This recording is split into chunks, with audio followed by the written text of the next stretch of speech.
to feel this is their year. They must be playing defensive. Schmeichel's not coming up for this one. Thinks he's done enough. Is this their moment? Beckham. Into Sheringham. And Solskjaer has won it! Manchester United have reached the promised land. Oli Solskjaer. 8, Two substitutes. 7, Have scored the 2 goals in 5, stoppage time. 4, And the 3, treble looms large. 1. Hello and welcome to the United Community Channel, and we're back with another podcast episode. And we've plenty to get into. Of course, they're coming thick and fast again, thank God. But look, plenty to get into in relation to Manchester United. We're going to discuss today. Top 4, of course, nearly done. 1 point needed out of the last 2 games. We're also going to talk about some of the links that, I suppose, some of the players that United have been linked with in the last few days. Neymar being the main one. And is this really what it's going to be like if Qatar takes over Manchester United? We're also going to be talking about the FA Cup final and what it's going to require to actually beat Manchester City in the final. Can United get it done? Of course, we're going to talk Manchester City as well. League champions, congratulations to them. Can anyone stop them next season? We're going to maybe look a little bit forward to that as well. And are they the greatest Premier League team ever? And we're going to talk Newcastle United as well. Obviously, brilliant the fact that they are after getting Champions League football. Also, well ahead of schedule for them as well. We're going to talk maybe can they challenge next season also. And of course, the relegation battle is going down to the final week of the season as well. Who will go down? Leicester, Leeds, Everton. Of course, Everton have it all in their own hands, but it's going to be an interesting one. But Ricey is back with us again. How are you doing, pal? Well, Jack, how are you? All good, man. All good. You're only off the training ground yourself. Big week ahead of you. Yeah. Big week. Buzzing now. Happy days. Straight in, made it with seconds to spare here. Yeah, happy days. Well, look, we'll jump straight into it. We've got plenty of people in the chat as well. Ryan is there, Niall, Ben. Good to see you guys. Get your thoughts and comments into the chat as well. Anything you want to discuss, let us know. Smash the like button as you always do. But we'll start, of course, where we always do with Manchester United. Good result on the weekend. I suppose not an overly convincing result, but 3 points on the board nonetheless. Job done. A point needed out of the last 2 games. Obviously, Chelsea at home on Thursday, Fulham at home on Sunday. Top 4 done and dusted? Yeah, I think so. I think it's done and dusted. Now it's kind of whether United finish 3rd or 4th. In my opinion, it's in your hands. I think Chelsea will have a big say in it, don't they? It's Newcastle away to Chelsea. You're at home to Chelsea. Newcastle's last game, I think, is Chelsea. That's right. Is it? That's right. Now, So, we technically, even after last night's result, obviously Newcastle drew with Leicester. If our game in hand is on Thursday, if we win that, we'll actually go into 3rd, which is good. Yeah, that's what I'm saying. That's what I mean. Like, it's in your hands now whether you finish 3rd or 4th. I don't know what the kind of massive difference. Do they still do qualifying rounds for the Champions League? I'm not 100% sure because I can't remember the last time United actually finished 4th. I think we've been 2nd and 3rd, or we've been outside. Yeah. Champions League qualifications. I'm not 100% sure what way. Look, Liverpool gave it a good bash there at the end.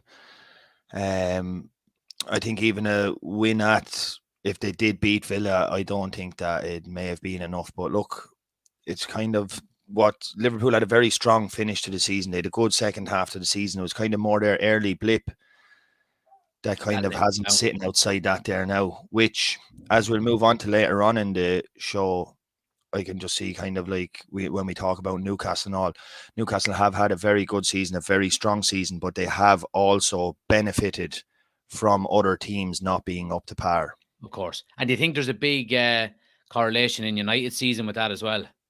I think just United kind of, they were hot and cold for the season, but you kept your head above water. Job, like, I won't say it yet, but job done. You have your trophy in the bag, which kind of, I know you've said before, and both of us have said it's not a big trophy, but look, even like for myself playing junior football or anything, when you haven't won a trophy for years, these so-called Leicester trophies, it's great to have a day out and, like, you know, you get to lift a cup and you get to, you know, it's the same for these players at professional level. Like, they got their day out in Wembley. It's not a big cup. You're not still shouting your mouths off about it or anything, really. And it's not something that you'd have massive ambitions to win next year. But look, it kind of gave Ten Hag his first feel of what it was like to win a trophy at United. You had a sold out Wembley. You'll get top 4 overall. It's been a good season. There has been cracks that have been papered over, but tough season. But you seem to be finishing it well. I think what it will do more than anything as well, that you obviously mentioned the trophy for Ten Hag, is it'll give him a bit of breathing room also. You know what I mean? Like if he was to go the first couple of seasons without a trophy or whatever it may be, I think that's always going to be hanging over him. But the fact that he's got it out of the way, and even look, though it might be the best trophy. It just gave lads a good buzz, a good lift. Like it'd be like if you could add the FA Cup to it, like against one of your biggest rivals. I presume them and Liverpool are probably on par. Probably Liverpool are more of a bigger rival, I'd say, historically than Manchester City. But like, yeah, it'd be a great day out in Wembley for you if you could beat them in a final. Well, it would. And look, I mean, anything can happen on a one-off, and I 2 think days out in Wembley in the top 4, I think you would have taken the hand off anybody at the start of the season for that. absolutely. On top of, and I think we mentioned it last week as well, what I've been impressed on top of all of it, even the football is, the maybe the standards that Ten Hag sets and the no nonsense that he has within the squad. And, we've seen how he dealt with, of course, Ronaldo, and, I thought he was smart to do what he done with Harry Maguire at the start of the season as well, when people were saying, is he going to be the captain going forward? And he just said, yes, he is. Doesn't mean I have to play him. He was probably saying to himself, you know what I mean?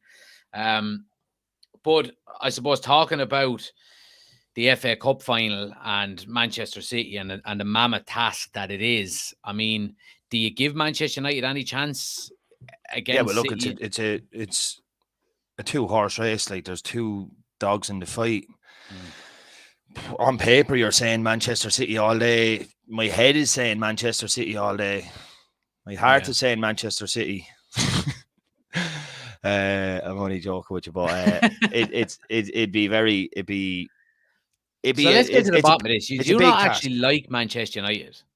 No, I do, but I just try and annoy you. You know what I mean? I can't be coming on here just agreeing with everything you say. Sure, you may as well just get a United fan if you want that, And that was kind of the talk at the start of it, being a neutral. I don't look. It wouldn't bother me now if United won that final, but I think it's hard to look past City on current form. Yeah. Is the Champions League final after the FA Cup final? It is. It's the week after, and that was going to be my next question to you. Do you think City will go in to the FA Cup final with one eye on the week ahead? Because we all know their squad is so big. No, they could, like, Haaland is going to start both. Kevin De Bruyne is going to start both. Then you have a toss up between I start Riyad Mahrez or start Jack Grealish. It's. Or Phil Foden. Yeah, there's a kind of an option on another wing, and then you're looking at all the lads they have in the middle. And in the defense as well. Exactly. You're going to have Ederson's going to be there for both. You're going to have Diaz there for both. I'd imagine John Stones will be there for both. But then again, John Stones mightn't play the FA Cup. And we've seen him playing central midfield against Real Madrid last week. Yeah, but you seen Laporte there the other night was playing. Yeah, they have players that I've nearly even forgotten was at City still. Yeah, coming out with his blue hair. And look, the FA Cup, it's a game that's there for all. I couldn't see it being like when any kind of derby or big rivals happen in a big game like that. It's seldom that it's a tonkin to one side. Yeah, I know you do have some of these 4, 5, 6, even 7-0, but it's not very often that happens. It'll be kind of the first goal in it will be massive. It'll be depending, who have ye back fit for it? Who's out for United for the whole season now? It's only Lisandro Martinez. Yeah, big loss, but look, you've coped. You've coped. You've seen through to the end of the season without him. What would your thoughts on it be? I obviously know you'd have a big hope that you could win it, and you'd want to believe that you could win it. Yeah, and I think there was a lot of kind of discussions going on over the last few days about would you prefer. What was the discussion? Would you prefer United to lose against City and then City to lose against Inter Milan in the Champions League final? Or would you prefer United to win the FA Cup and City to win the Champions League? Oh man, You know, you'd have to. You can't be building your own reputation based on others. You'd have to take ye winning the FA exactly. Cup and them winning the Champions League. You worry about your own house, not theirs. Exactly. Like, And that was my point exactly, because I've seen a lot of United fans that were saying, I'd like us to win, or I'd like us to lose the FA Cup just to see City lose the Champions League, no which was way. nonsense. If you bet them in the FA Cup, you've essentially stopped their treble. Your bragging rights is still intact. Yeah. Like, I wouldn't even think. I don't know that. I wouldn't even think that's really an argument. I don't see any United fan that would say, "Look, City are eventually going to win a Champions League." They're eventually going. They'll be knocking on the door, and albeit, look, even as a United fan, you can't say if they do win it that they don't deserve it. I'm not saying you don't want them to win it or anything, but they've been knocking on that door. They got some bad beats.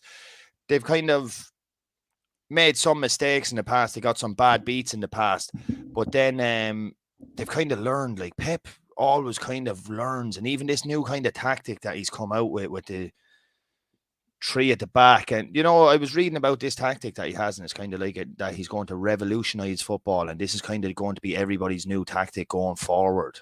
Yeah, like I know the man has been given money everywhere he goes, but you can't fault it. Who's better, him or Ferguson? 2 completely different eras. Ferguson is very hard to compare anybody to him because he done it over such a long period of time. How long was he at United? 23 or 4 years? 26 and a half years. In that 26 and a half years, though, Ferguson did only win, was it 2 Champions Leagues? 2 Champions Leagues, yeah. No, I'm not taking that from him, but it is only 2 Champions Leagues in 26 seasons. Yeah. And I know he has, 11, 12 Premier Leagues? More? He has 13 Premier Leagues. 13 Premier Leagues. Look, he can't, he's kind of one of a kind, and him and Pep are kind of 2 totally different characters, and it's 2 totally different eras of football. Yeah. I think football nowadays is a lot more tactical and technical than it was back then. Well, there's a good point there from Irish Lad in the chat. He says, is it easier to win the treble now than it was in 99 for United? Which I think is a very interesting question. I haven't heard that one before. You know what I mean? It is. I think there could be a lot of to and fro on this, and there'll be big arguments for both sides. I don't have the answer to it. I know you can look at City there and you can say they've splashed the cash and they've done all this and they've done it over years and they've kind of broke a lot of these rules. I see Carragher and Neville were kind of having an argument. Yeah. And Carragher was kind of really going against it, saying that their titles will be tainted and all if these come out. Neville kind of did say they'd be a bit tainted, but he also kind of was more lenient towards Man City. Yeah. Just saying kind of the way the structure is, they were explaining at the minute with the financial fair play is it keeps the bigger teams on top and the smaller teams at the bottom because you can only do your revenue streams or a percentage or something like this. You can only spend what you're earning. So they're saying how can these smaller teams I agree with him. Get up to the higher level? Yeah. You look at your team, for example, Sunderland, they would never be able to spend as much as Man United or Man City. No, they wouldn't. They might have a massive gate receipts and they might be selling out 45,000 every week. But they're not big in China. They're, they're not on they would be on a global scale somewhat, but they wouldn't be they don't have the reach around the world that bigger clubs have, and the revenue streams and all of that kind of stuff. You know what I mean? So that's where kind of Neville was coming out with saying City had to kind of do this to break into that level because they never would have had that revenue stream before. Yeah. So they kind of had to do this to break into it. And if they want to compete with the best, they kind of have to spend. You see a lot of teams that did it. Chelsea do it. Newcastle are going to be on the cusp of doing it. Well, I think what he said was when Blackburn just invested massive amounts of money in the mid-90s, and they basically, I don't like the term they bought the league, but essentially that's what happened. A massive influx of money from a steel tycoon who wanted to come in and spend his own money. And I think that's what Neville is arguing for. You have to have these big influxes of money if you want lower teams to be able to compete with the bigger boys. Every person's always going to kind of give out about it when it's not their team. Exactly. Like your mind would it'd be very interesting to see what kind of arguments Carragher would come out with if Manchester United got taken over by the Qataris, because I'm sure he would have a lot of backtracking to do if he was to get behind them and back what they were doing. I know what you mean. Like, I'm sure there's quotes and clips from back along the lines where he's been totally against this. Yeah, and I think that's probably the same with a lot of pundits. Oh, you know, 100%. Like, sometimes you just have to like suck it up and just take your medicine. Take your medicine and enjoy that ride now. Yeah, well, look, I mean, and that's the kind of predicament that a lot of United fans are in now as well, with the Qataris potentially coming in and investing massive amounts of money. And to get onto the Qataris, nice little segue there. Obviously, you know, there's been some, you know, it's still rumbling on in relation to Manchester United and, you know, who's going to be the new owners. And obviously the Qataris are you know, up there with the likes of Sir Jim Ratcliffe. Now, again, during the week we were linked with you know, all of that nonsense with Neymar being linked with Manchester United, and I think it was quickly you know, came out and said that it was basically, you know, United I think were ruled out. And I think Neymar will be a big name that will be banded about for the summer, because like, he's a player straight away that's going to sell shirts, that's going to, like, he's one of the biggest names in football. He's a class act. Personally, I don't think that he's ever lived up to his hype. I'm not saying he didn't have the potential to live up to his hype. I just think, like, spending so many years at PSG, I know he did it at Barca and won Champions Leagues and leagues and all, but spending so many of his best years in, I won't call it the Farmers League, but a league that is essentially not a top 4 European league. Yeah. Never fulfilled his dream of winning the Champions League there, did he? I presume he won the Champions League at Barcelona. He did. He won it as part of Neymar, Suarez, and Messi. Yeah, and what a strike force that was. Like, and I'd be a big advocate of Neymar. I do like him. I like what he brings. I like his kind of flair.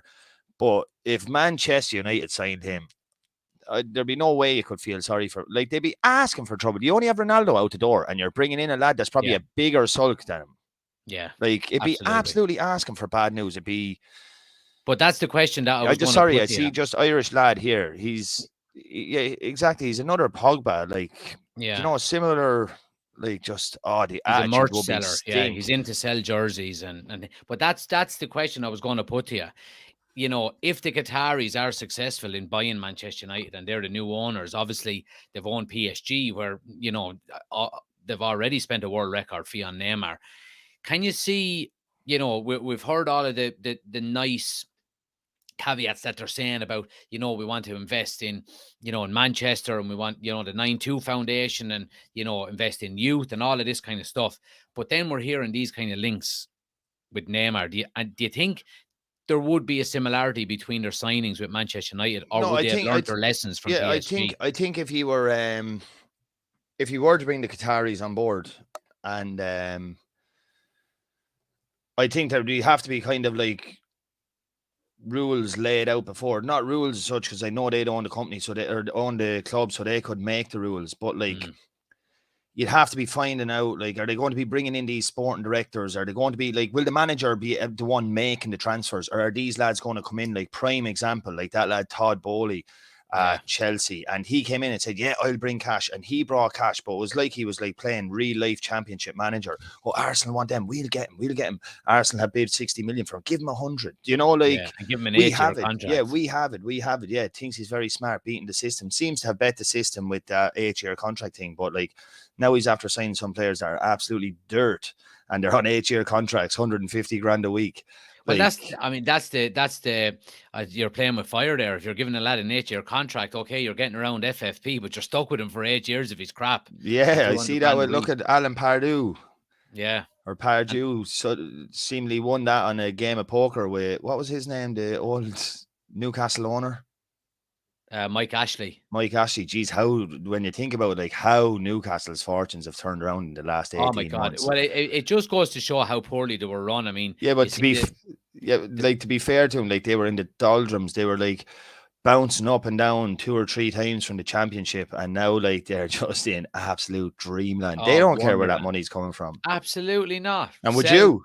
No way. No way. I was listening to Talksport on Twitter earlier on, and a caller rang in. He said he was at the Newcastle match last night, and someone that was sitting beside him, he only got a season tickets. He got a season ticket 6-7 years ago or something, and he said that the people that were sitting beside him, there were 6 or 7 buddies, but 2 of their buddies gave up their season ticket 6 or 7 years ago, and they said to your man, you're in our friend's old seats, you know. They were saying he's willing to pay $8,000 to get his season ticket back off you, and your man was like, not a hope. Not a hope. And I was in Newcastle maybe 10 odd years ago, time Geordie Shore and all was big. I was over in Newcastle. And I remember even at the time I was talking to a taxi man, and they were in the championship at the time, and he said every game is sold out. He said it's even in the championship, he said it's very difficult to get a ticket. You know, he said that a few lads, because they went down, threw away their season tickets, and some people got to pick up their season tickets, you know. But he said like that city eats, sleeps, drinks football. Even when the club is on its knees, they're still selling out. Yeah. Well, so it's good to see a kind of club with that culture back up in Champions League football. Yeah, and I want to put another question to you then in relation, because obviously the City have dominated the last decade. I think has it been 8 titles in 12 years, I think, or something like that? Is this year title number 10 or 9 for City? Yeah. No, it's only 8, I think. No, it's definitely 9 or 10. No, so Pep has 5, and they had 3 before he got there.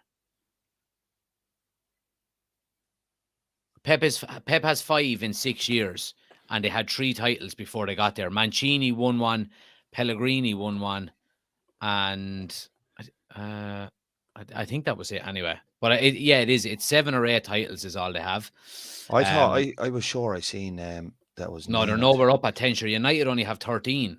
You know what I mean? They're not at 10. No way. No. 8 title in 12 years, I think. But anyway, my question to you is, you know, Man City have 9 now. That's 9 championships, so that mightn't be Premier League titles. They won the league back in the 60s, sure, once. Yeah, but what do United count that in their 20? 21. Yeah, we have 13 Premier Leagues, but we've got 20 league titles. Yeah, so how many would you say City have? City have 8. They have 8 Premier Leagues, and they've got 9 league titles. League titles. Yeah. But sorry, that's what I was looking at then. But in relation to the dominance, what do you think it's going to take for the dominance of City to end? Is it going to be a Newcastle coming through with just as much money, or no? It's going to be Pep Guardiola saying that he wants to start off and do another project somewhere else. You think that's the only way? I think so for now. Like, sure, they're linked with Kimmich, one of the best centre midfielders in the world, and they're linked with a swap deal for him and Cancelo. Like, yeah, if they sign players like that during the summer, you may hand them the title. Like, Kimmich is an absolute baller, and he's only 28 or 9. And you're bringing him into the Premier League, and he played under Pep before, so knows exactly what he wants him to do. Well, they're so far ahead in so many areas. They've got the infrastructure, they've got the training facilities, they've got if they win the Champions League this year, they've got the clout of winning all the trophies. They've got the best manager. If they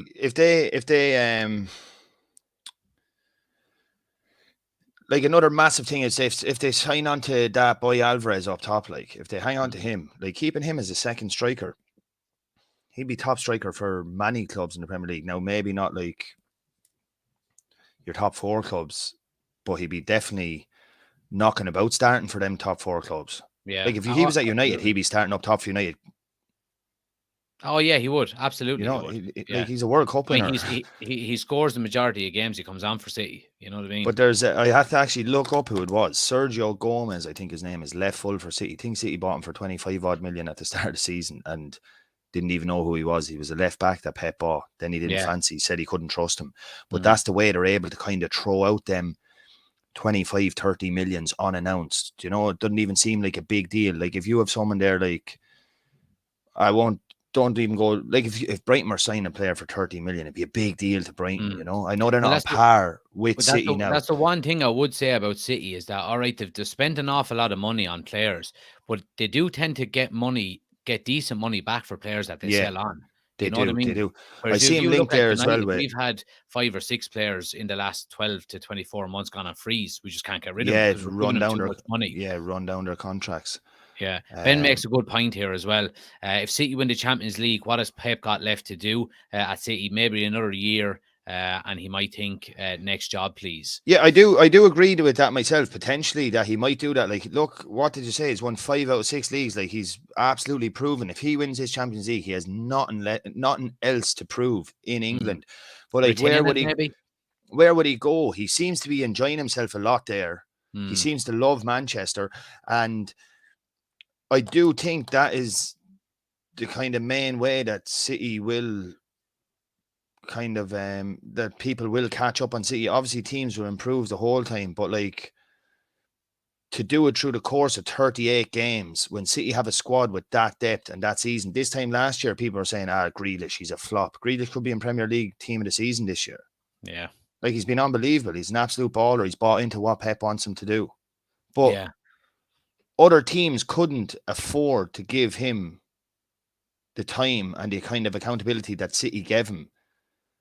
Like, say, like, similar to Jadon Sancho at United, like, it's on his back straight away because you don't really have someone to come in and replace him. Do you know, like, he could leave Grealish out there for a couple of games and it kind of doesn't go it kind of goes unnoticed because he has so many other good players to come in. Sancho's out of the team for a few games. Like, where's Sancho? Oh, he's not playing. Then he comes back in, plays bad. Yeah. Well, I think on the flip side of that as well, and it's credit to City and to Guardiola, they're very cutthroat. I think Guardiola makes up his mind within 6 months whether he likes a player or not. Like, you look at what he done with, say, when he first signed for City, what he done with the goalkeepers, for example. He got in Bravo, and 12 months later he was gone. He bought 2 fullbacks, and the following season he bought another 2. But that's what I'd say, and like that's what I'd say. He does kind of have a checkbook like that, and that's what I'd say with this Sergio Gomez. Bought him as left full, didn't fancy him. Now he's a centre half playing left full, or they kind of go 3 at the back with this 3. 5-2 kind of formation, and then Akanji as well. I mean, they bought Akanji for 25 million probably as a backup. John Stones can kind of drop into the centre half and the 2 wide centre backs go out right and left full. But yeah, they don't seem to, like, this lad Sergio Gomez that there was 20 odd million thrown on or whatever last year. He could be just gone this season. Like, that's what I'm saying. He doesn't like really mess around. Yeah. And he can afford to do that. Exactly. When you have the money there. Look what they got. Like, what they get Haaland for 60 million. Crazy. Like, that's crazy. I don't know if he has any release clauses or in there, but like, if there was any player in the world now to be spoke of for 150 million or more, well, it's him or Mbappe. They're the only 2 players in the world that you could put into that bracket of that. And I'm not saying any player or human being is worth that in the world. But like, if you're going to be saying there is someone that would be near that, it's the 2 of them. Yeah. Do you think he'll keep up his goal scoring form next season again? So he's done it every season of his life until now. What did he score when he was with Salzburg? He scored 9 goals in 6 group stage games or something. Yeah. Like, he's just a debut season as well. He's just a machine. Like, his stats are sick. Yeah. Like, and he's just, it's very difficult not to like him. I hate him. Yeah, well, you're one, like, a massive rival. I think it's just very difficult player not to like. I could imagine if you were an opposition player of his, you'd hate him just because. Yeah, I just hate his big crooked smile, and I respect his game and how good he is. Yeah, but that's what I mean. As a footballer, he's very hard to dislike. Like, even giving Gundogan the ball there to take the penalty to get his hat trick, even though he's a penalty taker and he's wanting to break all these records, he's just like, here, take this. Yeah. Yeah. The last post says Pep just signed a new contract last season. He's not going anywhere. Klopp has a new contract signed as well, doesn't he? He's there till 2027, I think. So, I mean, look, it's going to be interesting. Obviously, if United get taken over by Qatar, you'd have Qatar, you would have Saudi Arabia, and you would have Abu Dhabi, which would be, a trifecta of clubs with unlimited amounts of money. Is the final question maybe on City and all of that? Is there a worry of the Premier League turning into the Bundesliga, for example, or Serie A, with City running away with it every year. Does that worry you in any way? Is it becoming a one-horse race? What do you reckon? No. And because actually, let me just put a bit of context to that as well, because I actually was watching Monday Night Football last night, and Gary Neville said something very appropriate. He said in the 12 years from when, say, City first won their league title after winning 8, when Ferguson won his first league title, in the subsequent 11 years after that, they won 8 titles in 12. And Liverpool done it in the 70s as well. They won 8 titles in 12 years. And he said it never seemed like it was going to end at the time, but everything does. Yeah, well, like as the saying goes, all good things come to an end. But I just think the Premier League is too big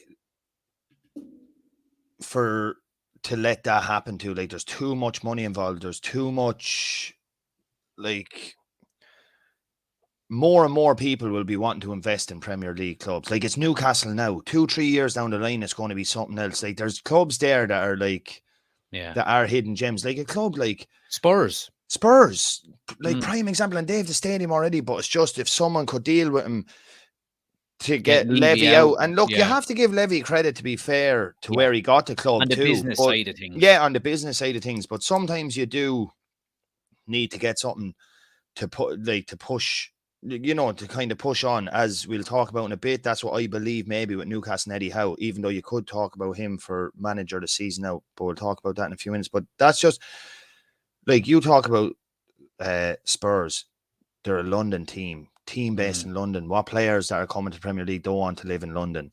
Yeah. Classy new stadium. Like, if training Qataris or some rich family from the Middle East was looking at a club, why not buy them over? Like, Manchester United are what, valued at 4 or 5 billion. Spurs wouldn't be that. They're not as big as a club, but they have great infrastructure. They have great infrastructure. Another club being Arsenal, if someone wanted to come in like this, although I think they're very heavily against all that, so maybe that kind of might be something kind of swayed against that. Obviously, Liverpool would be another massive club, but there's clubs with options that, if more of these kind of oil tycoons or anything did want to come in, or families from the Middle East did want to come in, like, there's plenty of big clubs. There's a lot bigger clubs in England than there is in Spain of that regard. Yeah, absolutely. If you look at the top 6 in England, they're a lot bigger than the top 6 in Spain. I wouldn't even know what the top 6 in Spain is. You'd know Real Madrid, Barcelona, Atletico Madrid. Beyond that, I could name a team thinking they're 4th and they could be 16th. Yeah, and I was even shocked to realize that Valencia were actually in a relegation battle. They're going to get relegated. You know what I mean? And Deportivo La Coruña, who we would have known from years ago, are actually in Division 3. Yeah. They're in the third.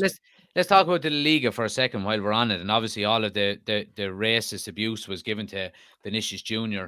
last night. Disgraceful scenes. Absolutely disgraceful scenes. But I was shocked when I hear, like, journalists coming out and like, maybe not La Liga, but like maybe representatives and people actually blaming Vinicius Jr., saying he brings this attention on himself. And I just couldn't believe what I was hearing in relation to racist abuse and journalists and high up people saying that it's his own fault. Obviously the repercussions are not strict enough because people are continuing to do this. And I heard on the radio today that they've identified 2 people who have done it, and they're looking at lifetime stadium bans. Surely, in the name of God, in 2023, that's not enough. Yeah. You know what I mean? No, I agree. I only kind of briefly, I've seen it on Twitter and I've seen kind of TikToks about it, and I seen what you said there, like journalists saying, oh, sure, he's bringing that on himself or something. Like, nobody can bring that on himself, not in this day and age. Not ever. Like, it's just a shame, really. It's like, it seems to be, I know racism is kind of prevalent in England, but it seems to be a lot worse in other European countries than England. Italy, I know Spain. now in England they have, like, they kind of get a lot of it on social media and all. But there isn't a whole lot of it in football grounds, is there? Well, that's No. reported anyway. And anything that is ever, if there was a player or a fan making a certain noise or gesture, they're singled out very quickly. They're ejected and their face is posted all over the place. But it's not really, well, excuse me, it's not something that you hear about an awful lot in the media in England. And I agree with you on what you're saying, but sometimes that can be just media not wanting to put out a... Yeah, like it's simple as, I know what you're saying, and like it kind of could be almost hidden, but when it's on social media, like say when Saka missed a penalty for England, when Rashford doesn't do well, like they get all these kind of different emojis and all underneath their statuses and all, which is completely bang out of order, but that's evident there for everybody to see. So I think what the Premier League has done in the 30 years that it's been around is it's made grounds very family friendly. I think more than anything, like if you go back to the 80s and further, it was men went to football matches, and you rarely seen children or families or anything like that. And I think that's where maybe the Premier League is an awful lot ahead of the likes of Serie A or the likes of La Liga and things like that. Yeah, just the Irish lad there says it's actually dangerous at Serie A games. Yeah. It was actually, you were at a Serie A game, were you, Jack, before? No, I was. Did you not go to that AC Milan game? No, I didn't get tickets in the end. Like, Italian fans, like the stadium atmosphere looks unbelievable, but they do seem crazy. Oh, yeah. And the ultras especially. Yeah, look, it's just something that, like, you think in this day and age that it could be knocked on the head, but it seems to be things are only getting worse. Well, I think what needs to be done is, and we'll move on from it after this, but I think what needs to be done is FIFA need to come out and, like, I seen your man, I can't remember the FIFA president, I can never remember his name. Basically, we stand with him and this and that and blah, blah, blah. And like La Liga are not doing enough to get it done. So what he should be doing is he should be going to the La Liga head people saying, right, sort it out, and you have 6 months to sort it out, or 3 months, or whatever it is. And if you don't sort it out, I'm going to come in and sort it out, and and then I'll move you out and I'll bring you in, and or whatever it may be. But it can't just be stadium bans, because people will continue to do it, and there has to be prison sentences or real people getting arrested and stuff like that. But anyway, look, we'll move it on. We touched on Newcastle a little bit, but I just kind of want to talk about them a little bit more. How important is Champions League football for them next season, given, I suppose, how ahead of schedule they are, and now that they're in the Champions League, they can attract bigger players. And we say, obviously, we're talking about City and stuff, and hopefully clubs can close the gap on them. But surely is Newcastle going to be an attractive place to go now that they've got Champions League? Well, football? The city itself isn't. Yeah. But playing for a football club that size, which I believe they're a top 4, top 5 biggest club in England, maybe not historically for trophies, but I'm going on like fan base, stadium structure.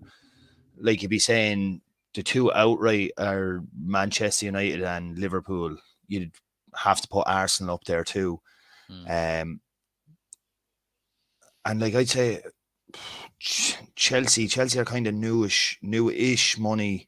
I know they won leagues and FA Cups back in the day too, but I'd be putting Newcastle up there for a club size, up there with the likes of Chelsea.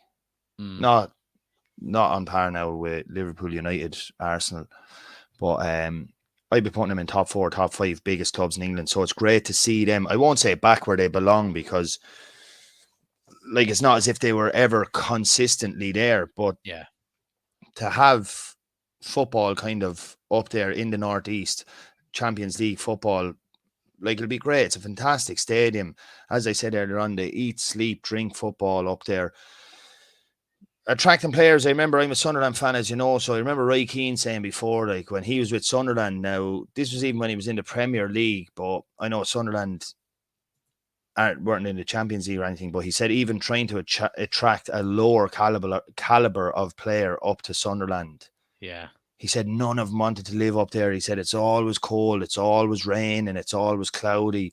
Just that people didn't want to live there. Like even in Manchester, if people didn't fancy, they all live out. Is it Cheshire? Is that a lot of Liverpool and United players both live? A lot of Liverpool players actually live in Manchester, I was told, in that Cheshire area. Some of the Liverpool players do. Yeah, I think wherever Wayne Rooney lives, I think Mo Salah's very close to living where he lives. I saw a taxi man over there told me anyway. So there's only 20 minutes between the two cities? 30 minutes, 40 minutes maybe. I don't know, to a training ground. But you think about it, if you're in Ireland and you're only travelling from Waterford to Kilkenny. Yeah. But yeah, look, I think a lot of people will want to be part of this Newcastle project. I see him linked with players there, and it was I was impressed by it, by the kind of players that they were kind of linked with. The last thing I think they need is going out and signing a load of European has-beens. Like the way Neymar. They're going, yeah. Like Neymar be like so class if Newcastle fans had him up there, but he wouldn't be going up there playing for the badge or anything. But if you got players now in, I think, and I see this, I think it'd be an excellent sign from would be Kieran Tierney. In left back. He has European experience from his days with Celtic. He has European experience from his days with Arsenal. He has been unlucky with injuries, and he broke into the Arsenal team, and the Arsenal fans really took to him because of his pride and his passion. I think technically he's not the best footballer out there, but he'll leave nothing behind him, and he will give everything for that badge. I think it's something that Newcastle could really do with going forward, because I think when they're in the Champions League, the likes of Dan Burn, 6'7", 6'8", playing at left full isn't going to cut it. He done it this year, and credit to him, and he came up with some big goals. He actually kind of got him the goal that all but secured him Champions League football last week. He's a local lad and all. But I do think now, as you said, they're a bit ahead of schedule, so they kind of have to take that next step with certain players. I'm not saying get rid of Dan Burns by any means. Or Dan Burn. He's one of the only local lads there, really. I'm not saying that get rid of him or anything. I'm just saying they have to kind of sign a certain caliber of player. I wouldn't go for them European has-beens. Like, I'm not saying I know these players are tired, but like going for the likes of your 31-year-old Shevchenkos or your 30-year-old Hernan Crespos. Do you know the way Chelsea did it? I wouldn't be going that way. When City first got money, they bought Robinho and these kind of players. Like like this boy Isaac that they signed there for 40 million. I never heard of him, and he seems to be a right player. Callum Robinson, if they could keep him fit, he would be one of the top 5 strikers in the Premier League. Yeah, if you could keep him fit. Are you still adamant on the fact that Eddie Howe won't be the long-term manager? No, I think Eddie Howe, and look, if Eddie Howe got manager of the season this year, I would be the first to say he deserved it. Obviously, if Pep does a treble, it's hard to say he doesn't deserve it. And I also think that may have went slightly under the radar that De Zerbi for Brighton done a fantastic job. I know people say, Brighton have a class team and all this. Brighton have a few class individuals, and they have a lot of other players that are good and work very hard in a system that he has designed for them. Yeah. And even over the last few days, even today, Pep has been coming out absolutely praising him. Yeah.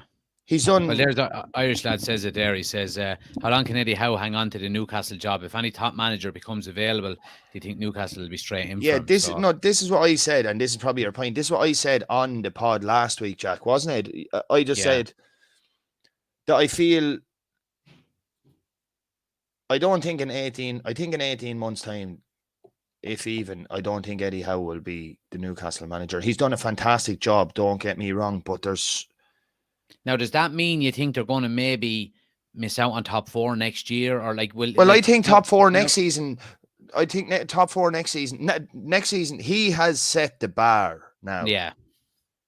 And do you think if this time next year, if if Newcastle, say, got to the last 16 of the Champions League and finished 6th in the league and didn't win any cups? Yeah. Do you think they're happy? But after setting this bar now, and now they're going back to conference football. Yeah, but I think after getting a taste for Champions League, Newcastle have a lot to learn in a very short space of time. They're going to Newcastle haven't played any kind of European. They haven't played any kind of European football in years. Like, so they don't know what it's like. Newcastle don't have great squad depth. They bring on some lads, like they have lads there like these Longstaff and Murphys and all. They had Chris Wood there up until January.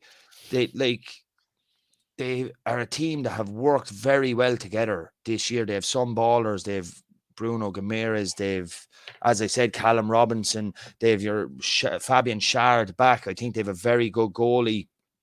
They have some technically very good players, but like even the likes of St. Maximin, he's barely got any minutes this season. I think he's looking to move on. He is. I heard of him linked with someone the other day. But, well, I think with Eddie Howe, do you know when, say, if a team is in the relegation battle around January, February, even March time, the club decide for a change, just for that kind of spark to maybe save them from relegation. I think it could be very similar with Eddie Howe. If he's hovering around maybe the top 4 or top 6, 6th or 7th or whatever it may be next season, that maybe February time you might see. Yeah, but that's no. But even just that's when the Wolves start to come out. You know, like the press start to prey on him. He didn't really have that now because he's done exceptionally well this season. But he's done exceptionally well in a season when Liverpool have had an off season, as to say. Chelsea have had a terrible season. Spurs Tottenham had a Tottenham season.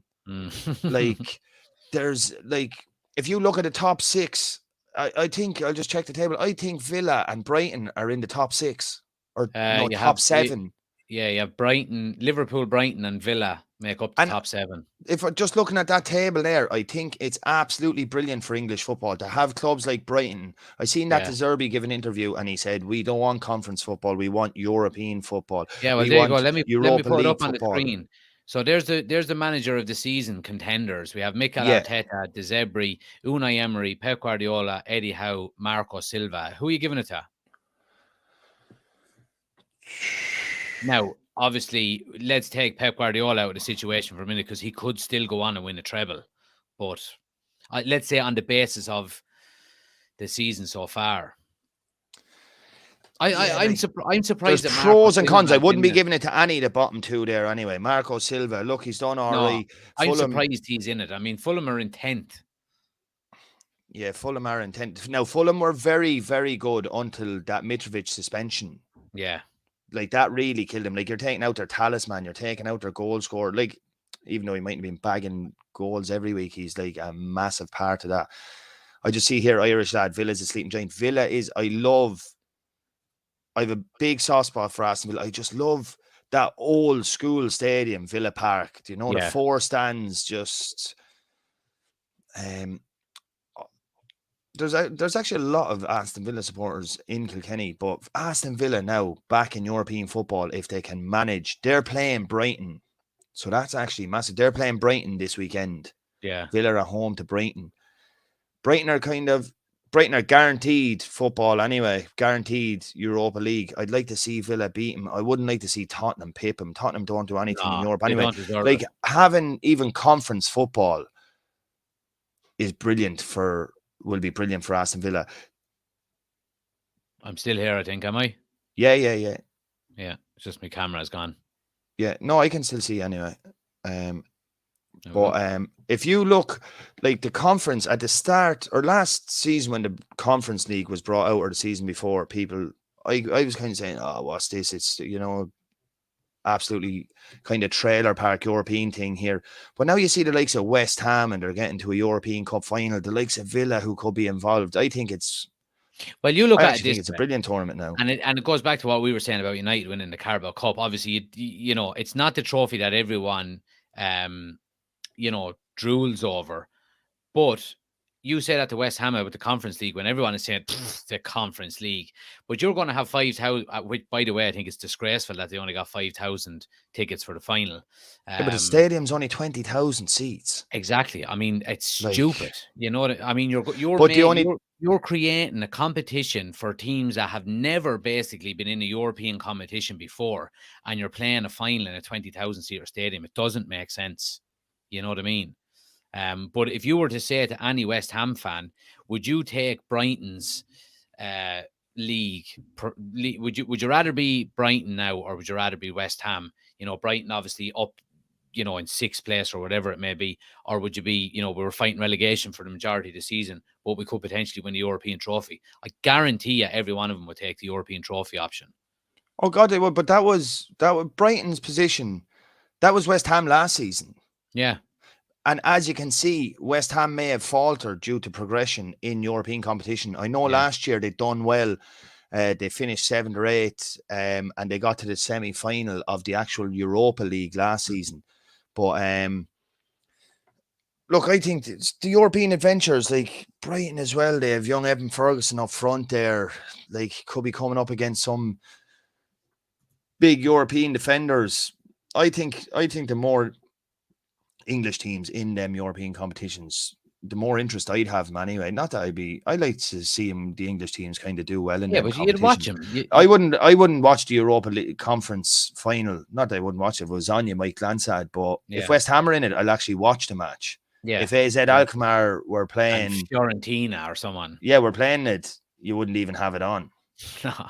But like, it's just kind of like, so the interest that's in it. Yeah. But Brighton could do well in them competitions, depending on who's your manager of the season then? You haven't given me an answer.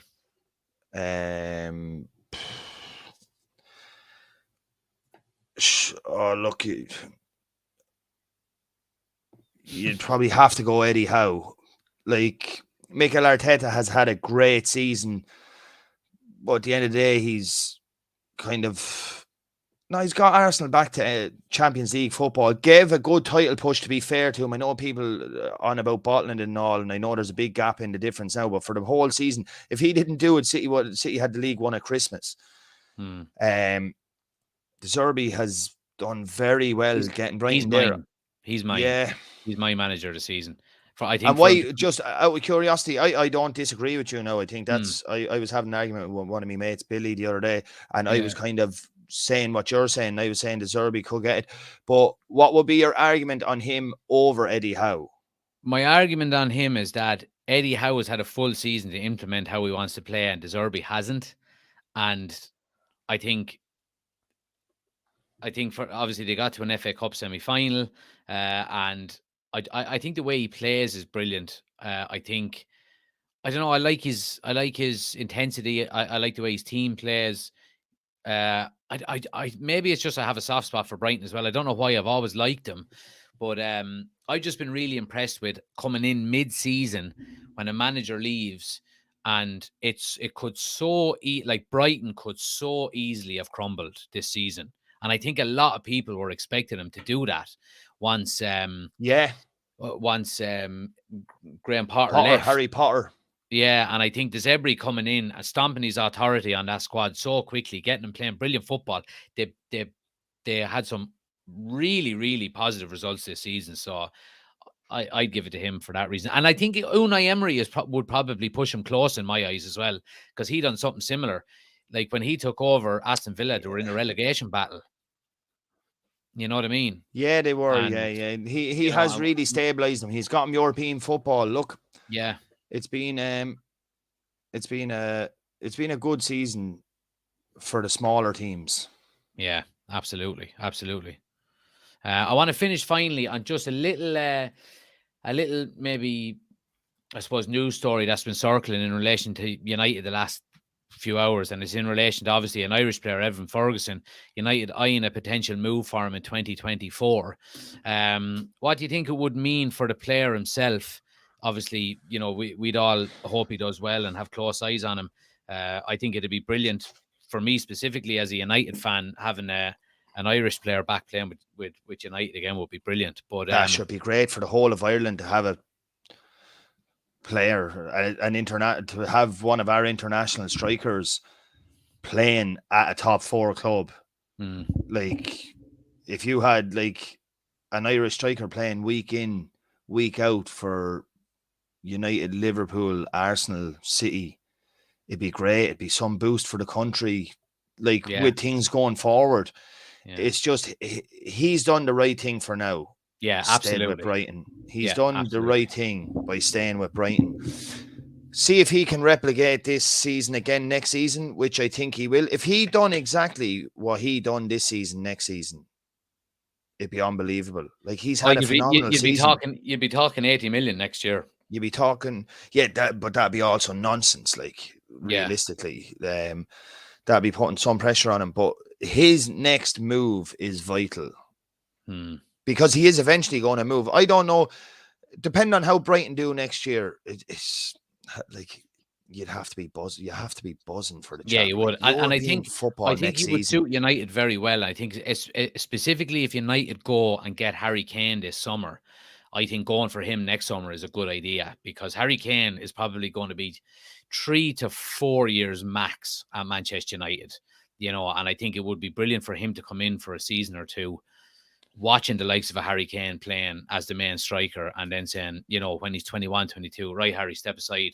I'm ready to take over. Yeah, I'd be in absolutely no. What age is he? 18. He's 18. I'd be in absolutely no rush, as John says. John says it here. Yeah, I'd be in no rush. On the bench, like to move. Establish yourself as Brighton's main striker first. Even spend the next 2 seasons at Brighton. But like, it's hard to say now to spend 2 seasons because you don't know what next season holds.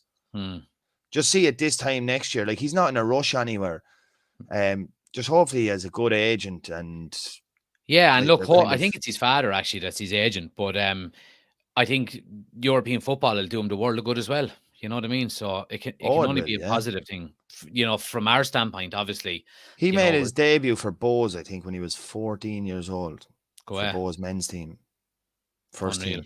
Yeah, he looks the business. In fairness to him, 14, 15. Let's hope we can. Yeah, he does, and I heard an interview with him. He's good. He's confident. He's not like a little shy boy. He seems like a level-headed young lad as well. Yeah, and he was like that goal he scored yesterday. They said you struck it well, and he was like, "Look, I just got half a yard of space inside the box, so I was just thinking, hit the target, just smash it at the goal."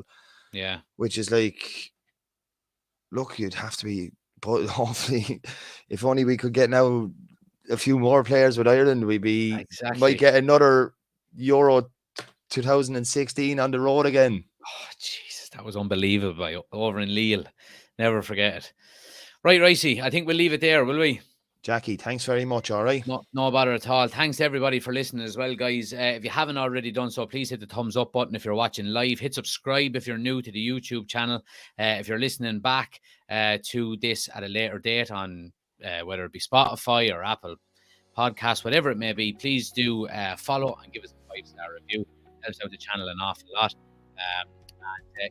We should be back next Monday for another podcast. But until then, appreciate everybody watching. See you down the road. Take it easy.